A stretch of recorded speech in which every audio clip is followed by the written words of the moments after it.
For you folks in TV land, we're taping these an hour at a time, and we understand that some of the cities are currently only receiving half of this, and so that you don't feel any more lost than you may in your present condition. No thanks, don't blame it on me. The first half of the program, more or less, is taken up by reading what are we calling around here Kyroots said, which are little stories, parables, one-liners, maxims, weird stuff. And as they're being read, each page has a number, which is known as a page number, I think, someplace. And it's being flashed up on the screen over here, and the people who are here in person are writing down the page number that seems to strike their fancy and other parts that are non-lethal. So that this part that we're about to do now is then somebody resembling me shows up, and with Kyroots' permission, he's over here. Then we see which ones are asked for and perhaps make some additional comment thereon. So that's what's going on, if that helps. Are you ready? Sure. And Kyroots said, the history of man appears to be a history of failure, semicolon.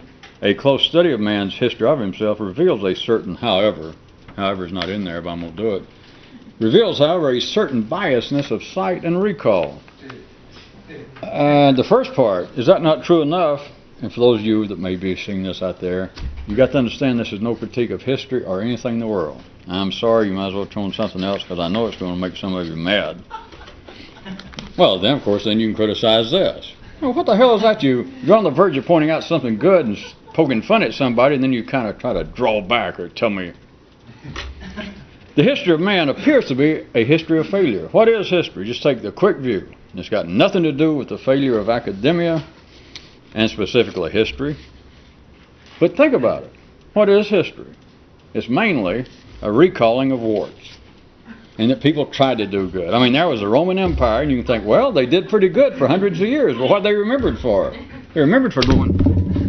I mean, who remembers their heyday? Even a historian says, yeah, they did all right, but boy, did they ever fall. Or Goliath. I mean, he pushed people around for years and years, and then some kid comes along and kills him, and that's what's remembered. Now, let's get into something more specifically interesting. Why? Why might you think, does man remember? Even though he will admit, he could take what I just said literally and tear it to pieces, which is what I was trying to do already, that you can say, well, we remember the glory of Greece. But is that really what Greece is famous for? Just for instance. It's famous for being trounced. It's famous for falling up under, finally, the cultural domination, just to make it quick, of Rome.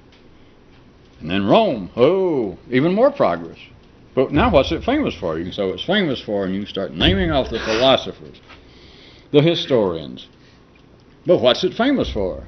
Well, it's famous for, finally, those, we could have guessed it, of course, Germans, ended up, come down there, people wearing old hair coats, cheap shoes, bad haircuts, no culture whatsoever.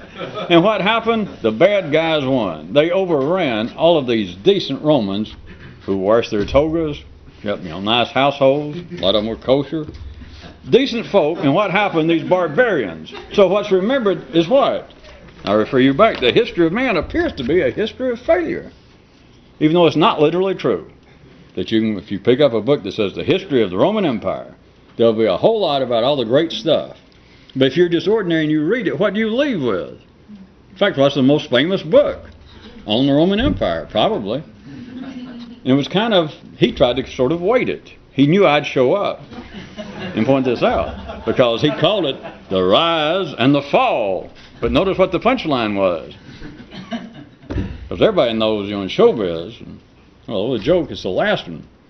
That was the most important, the rise and fall of the Roman Empire. If it was going to be otherwise, it'd been the fall, but the rise of the Roman Empire. It has to do with the fact of binary energy running a three-dimensional world, and it has to do with the fact, as we've talked about before, that there would appear to be this continuing dichotomy that used to be called, the good guys, the gods against the anti-gods. It is like the constructive forces from any particular view. There appears to be the destructive forces. That is, when Greece finally went under, when Rome finally went under. And there it is, people looked around, they go, boy, and some Roman says, we had a good run for it. One of them looks at his watch and said, yeah, but it's 4:52, we're about done for. Of course, this other guy thought he meant in the afternoon. He didn't know it meant that the Germans out there were all done for. This is their final big push, that they went, out of hell with this. So it would appear to be, from any particular view at any particular time, you can look and see that apparently the destructive forces have won. If you're an environmentalist today and you're staying out there amongst your friends, the trees and the beavers and the squirrels, here comes bulldozers, people with chainsaws, and you think, Jesus, going to run this. But then again, you can say this. It gets through, they tore down the trees, and what's built there? It's a charity hospital to care for indigent, sick children. You know, don't pull that crap on me. Now you say you don't know what to do. That's simply the way it goes. But it appears to be that there is this battle going on. It ends up being, if I may refer back to some of the more academic or classical philosophy in antiquity, it's more based upon the philosophy of John Philip Sousa. You just march right along. It appears to be a history of failure, but a close study of man's history of himself, which is something else again, because this is insinuating there might be a different history available, but man's history of himself reveals, however, a certain biasness of sight and recall. And that, as I was just trying to get to see, has nothing to do with a biasness such as Greeks remembering history different from the Romans, although that may be true. They all remember it. Everybody remembers history with a certain biasness of sight and recall, which is what? What the first line was. Everybody remembers history as being sort of, we blew it. That is your ordinary. Which there are more Kyroots in here tonight if we get to them about, apparently, if you're not taking shots at the past, it's taking shots at you. Everybody feels like, well, I should have done better. There's some more in here about sin, the urge to repent. What is yesterday?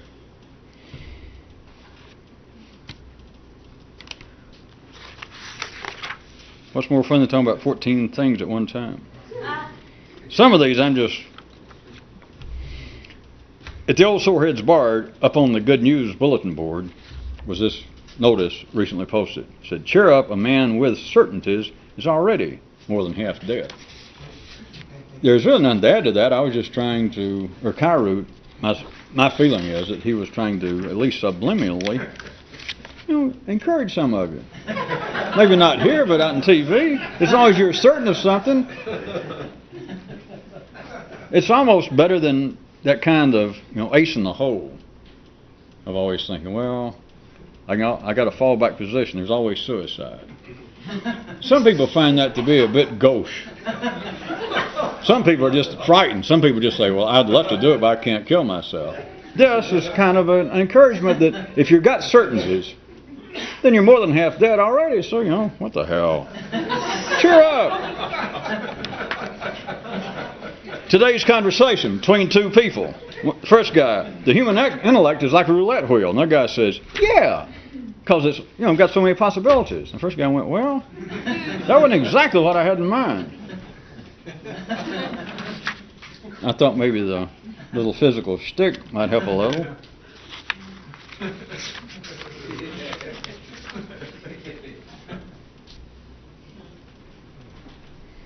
The guy stuck his head in the bus and hollered, metaphors are substitutes for parts of reality that no one wants to think about. And they pulled away and he hollered out after them. You got the first part. Metaphors are substitutes that people use specifically about things they don't want to talk about in life. I mean, if it was really crude, you'd call them euphemisms, but metaphors has a certain patina of metaphysicism. Sounds better than a euphemism because that sounds like, well, I was ashamed to say it. But if you say it's a metaphor, it sounds like, well, I know what I'm doing, but I'm trying to put a certain kind of additional spin on it.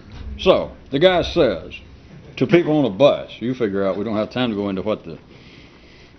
Metaphors are substitutes for parts of reality that no one wants to think about. And they tried to pull away and he shouted out after him as if it does any good. But of course, anyone who is really of a literary mind or a poet out there, you know that that's No wonder they tried to pull away from this guy. Somebody say as if it did any good.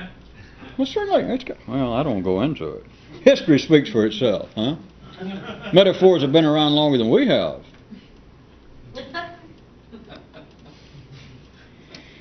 I will do this one because after I heard it read, I don't think it came out very plain. So, ordinary minds, both famous and plain, know not what to think until they know what others do. Ordinary minds do not know what to think, either famous or plain. Great thinkers, just little everyday thinkers. Ordinary minds, both famous and plain, do not know what to think until they know what others are thinking.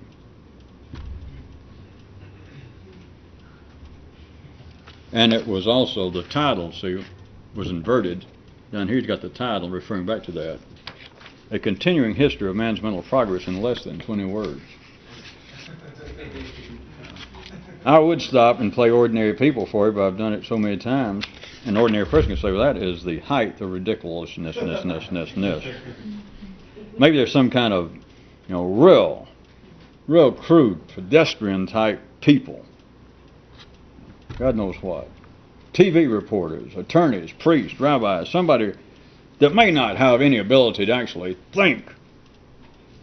But this cannot be applying to just humanity in general. I wish, he left. I was going to let Kyroots defend himself. It says ordinary minds, which includes anybody. Ordinary minds know not what to think till they know what others do. You do realize that leaves open. It doesn't say until it knows what others think so that you can jump on the bandwagon and go, yes, I agree with them. Could be. But also leaves open the possibility to hear what others think and go, Jesus, those people are the living, walking examples of dunderheads. But how do you know what to think if you're ordinary until you know what others think? You don't have to agree. There has to be no prediction. It's not of any consequence whatsoever once you understand whether somebody's going to agree or disagree. But ordinary thought's based on this. That's why we have institutions. From one viewpoint, it's why you have other people. Who else are you going to judge yourself by? Yeah, but there's a good Kyroot in here. Ordinary minds would not have a supreme way in which to judge themselves were it not for their idea of God. Doesn't that sound better than saying, well, geez, I'm smarter than William F. Buckley, or Peter Jennings, or George Bush, or somebody. You can say that, and I guess get carried away. Not that we do whether that's metaphorical or not. But then if you got the idea of God, like institutionally at least, everybody else says, yes, there is some supreme intelligence. Then you've got something to judge yourself by. That is, well, it's possible I could do better. I got to do better. There's somebody that knows more than me. And of course, then once you've got that, once you have that you're part of that neural nexus, then it's also just one other step. Being still, we'll assume, ordinary and sane as well. I don't talk to gods. They don't come down and visit me. So what I need is somebody closer in touch. I need the institutions. I need the fact that there are religions, that there are philosophies, but mainly religions wherein supernatural, transcendental knowledge is available.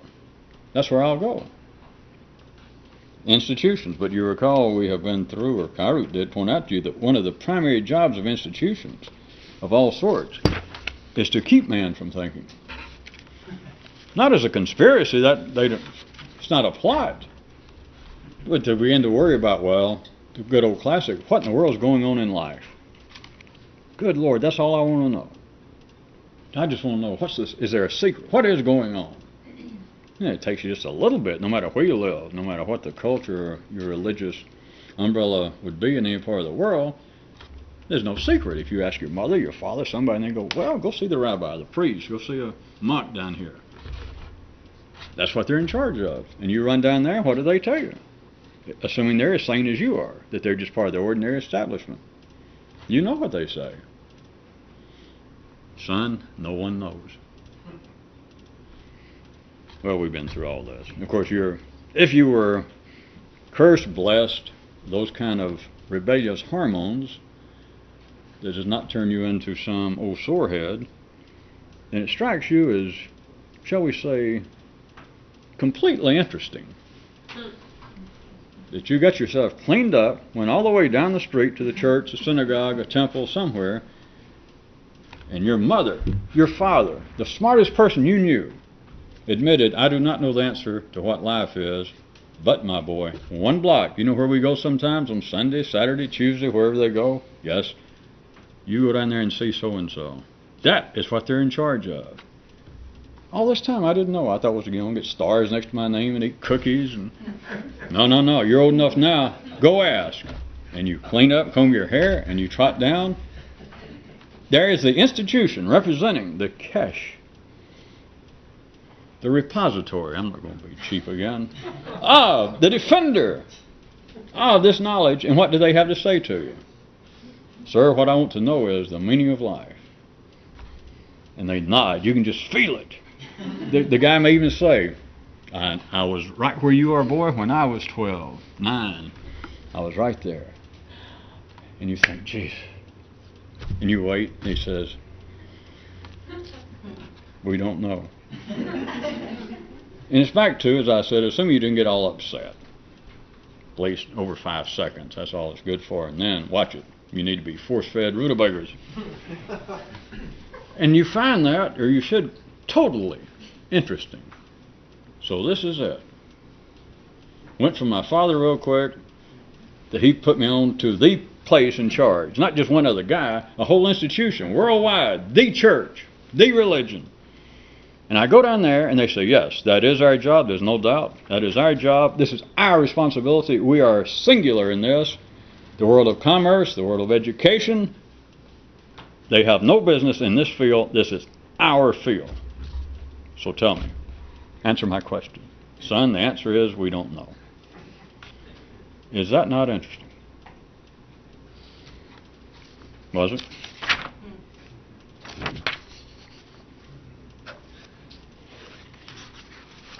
Well, we'll vote on it later. There are no soap operas in the primary world, are there? Well, the soap operas, don't take a real cheap shot yet at soap operas, the personal problems people have. Let's call that soap operas. That's, I'll assume, what Kyroots meant. All the terrible things, heartbreak, being mistreated, having your feelings hurt, having unrequited love, or having quieted love and then it becomes anti-quieted. She runs off with an aluminum siding salesman. Ordinary humans, that's soap opera. But then you can say, wait a minute, there's even worse things. I mean, how about you get your arm cut off in an accident? Now, that's not the same thing as your wife leaving you. Okay? But look at it this way. That's not a soap opera. Now, if it's an ordinary person, it'll be shortly after. Let's assume the person survives it and they come through surgery and they wake up and it takes a day or so and the anesthesia and you keep looking down and finally it strikes you that your arm's cut off. Then now it can become a soap opera. Down at the bottom, this evening's puzzle. What's wrong with the following syllogism? It goes like this. Those who can't think can't worry. Those who can't worry can't be creative. And those who aren't creative aren't fully human. That sounds all right if you listen right quick, which that's all we got, so quickness. But Kyroots says, tell us where is the defect in this. Now, if we're ordinary, you could say, in case you've missed the point, that there is no defect. That fits right into what you're saying. I'm speaking now for an ordinary person. Those who can't think can't worry. That is right at the heart of the fact that there are no soap operas in the primary world. Because if you can't think, you can't have a soap opera. You can lose your arm, you can die. But if you can't think about it, you can't worry about it. You can't suffer over it. If an alligator got one foot cut off, he can't suffer over it. He get hurt, but he cannot go around and go up to the nearest alligator bar and limp in and wait for somebody to say, how'd you lose that foot? You know, and you throw back one and say, well, you remember when some of the guys came back from Vietnam? I was living down right outside of Orlando. You start some tale. That's a soap opera. But you've got to be able to think to suffer. You can hurt, but you can't suffer. But now back to Kyroots' question about what's wrong with the following syllogism. And I was speaking for you from an ordinary view. There is nothing wrong. Those who can't think can't worry. Semicolon, those who can't worry can't be creative. Which, if you're ordinary by now, you should be going, I'll do it for you. Wait a minute, what the hell are they trying to pull here in the middle of this? But here it goes, I'm just reading them. Those who can't think can't worry. Got that, we got the thing about the alligator. All right. But those who can't worry can't be creative. I mean, I'm going to keep reading, so I'll play the ordinary part, and I can go, well, wait, I don't like that, but what the hell are you going to do? You got to put up with it. So here we go. And those who aren't creative can't be fully human. There is no defect. That sounds right. Who suffers greater than artists? Well, they say they do. Well, you going to prove that? You going to prove they don't? I mean, you that hard up for a hobby that you're going to stop artists on the street, singers, and people trying to write symphonies and screenplays and novels, and they say, God, the suffering I've done. Are you going to argue? You hadn't suffered. Well, sure I've suffered. No, you haven't. Yes, I have. Has there ever been a famous artist who did not say he suffered, but at least wouldn't limp until finally somebody brought the subject and said, well, I see you're limping. Did that have anything to do with the fact that you couldn't afford to have any vitamin C for the first 15 years of your career? Well, I didn't want to bring it up, but... So the question about where's the defect, from an ordinary view, there is no defect. But then you got to go back to, assuming all this is connected in some way, the first part of the Kyroot, and say, well, if there is no defect, then there's nothing wrong with the soap operas of the primary world. That's the answer to the question. Where's the defect? There is none. Case closed. Who wants to live if you can't worry about it?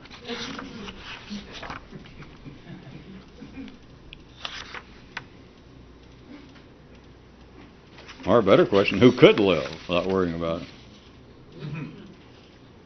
Speaker in City Park had this to say to the crowd this morning, quote, there is no such thing as what man calls his, quote, in the quotes, personal individuality, and even if there is, it doesn't amount to anything. We're in a hurry, you argue with that one. Which, of course, is easier to argue with that one than it is for me to take the position of what's wrong with this syllogism, and there is nothing wrong with it. It's right on the money.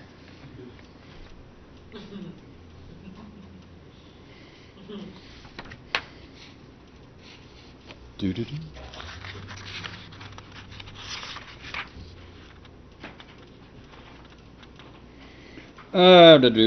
Well, I wouldn't normally comment on this, but it has a reference to last time, so I'll read it. It was to another letter to the advice doctor. It says, Dear Doctor, the news of the world, in quotation marks, the news of the world gives me the blues. Is the news of the world and my own news in any way the same thing? Since the world news gives me the blues, why do I continue to watch it? And he says, Dear Sir, and the reference is that the last time, if you recall, somebody wrote to the advice doctor and asked why all relationships end up hurting. And the advice doctor had the same response. Dear Sir, I ask you also, which is why do you wear shoes? Why do people go into relationships? Not that there's anything wrong with relationships. What choice have you got? Why do you wear shoes? What's the obvious answer? Why do you wear shoes? I don't mean to be fashionable, which it will be in a second because you're in the secondary world. So that's like as soon as you find something to get your feet off the hot pavement, it's running blisters on you, and you thank somebody. Oh, Jesus, somebody rushes up and slips a pair of shoes to where your feet are suddenly no longer burning up. All right. You're taking care of the primary problem. You're taking care of the primary world. Within seconds, what are you going to do? You're going to look down and go, have you got something in a blue?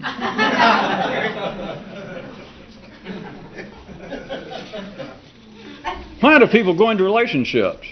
He says, why do you wear shoes? I put it to you, no. What choice you got? Oh, you be a hermit, be a sorehead, horny to death, I guess. Live long enough and you get over that, I don't know what happens. I don't know what it does to your brain. I don't want to think about it. Well, I guess all of us know if you ever... Well, I don't want to go into it. But this guy, it seems like a completely different question, right? Right. He says the news of the world. Now, I assume he's just talking about the, turns on the news or reads it every day or listens. And he says, the news of the world gives me the blues. And just the real question is, why do I watch it? And he says, the same answer as this guy about relationship. He says, why do you wear shoes? Glad I could be of. Once this man clearly understood that all human emotions, and we're normally, of course, talking about what appears to be the history of failures, hurt feelings, lay old bread. But it doesn't say that. You're supposed to already realize that from your own personal observations. Back to the page 34. Once this one man clearly understood that all human emotions are caused by the present temporary hormonal balance in his own bloodstream, he reminded his brain that it did not have to ride every single damn bus that went through the neighborhood. And his brain went, that's a lot of help. I just threw that in, knowing how most people's ordinary brains work, but those of you that were sharp had already checked your own brain and had already told you a version of that.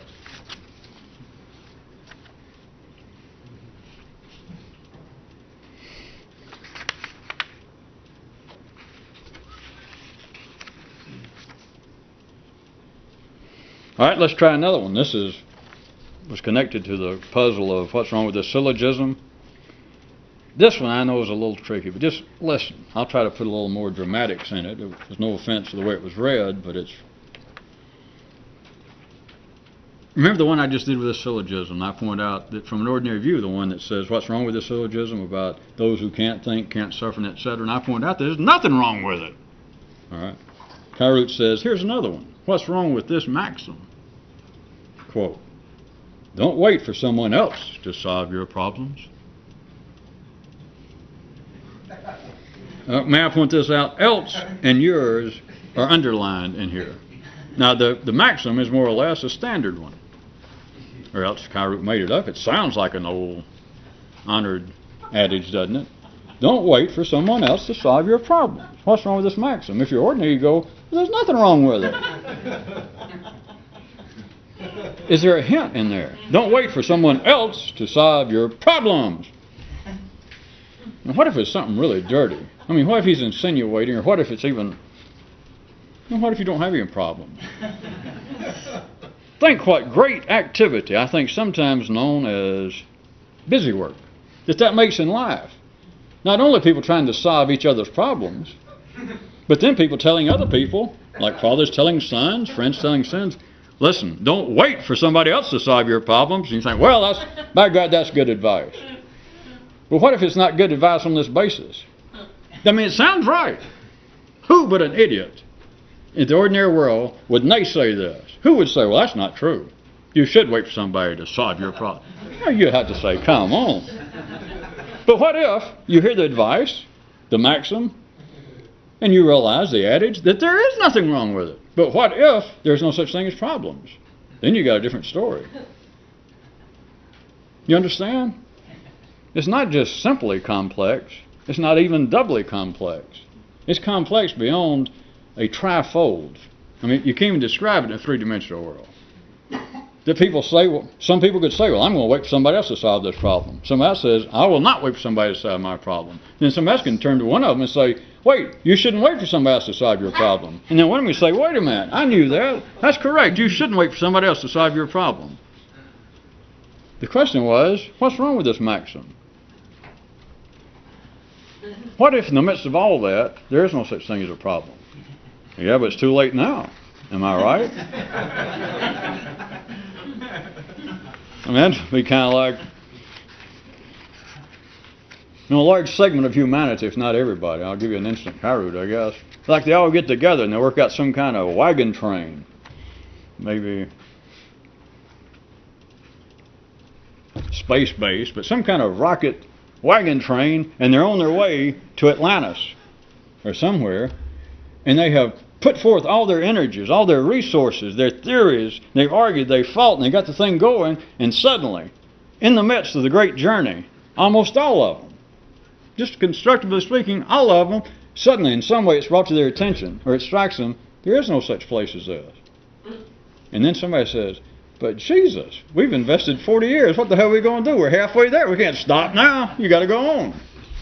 That doesn't sound familiar? I'll speak for an ordinary person, and with a little extraordinary insight, they might go, that sounds suspiciously like my life. Don't worry, sir. Most of you are half dead, so don't get the blues. Literally 60 seconds, I assume, when you hold that up.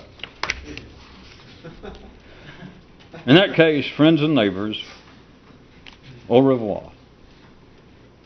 Corpus callosum. That just seemed like a good thing to end with. There is a kind of corpus callosum between man's primary and secondary hemispheres that no one much wants to think about.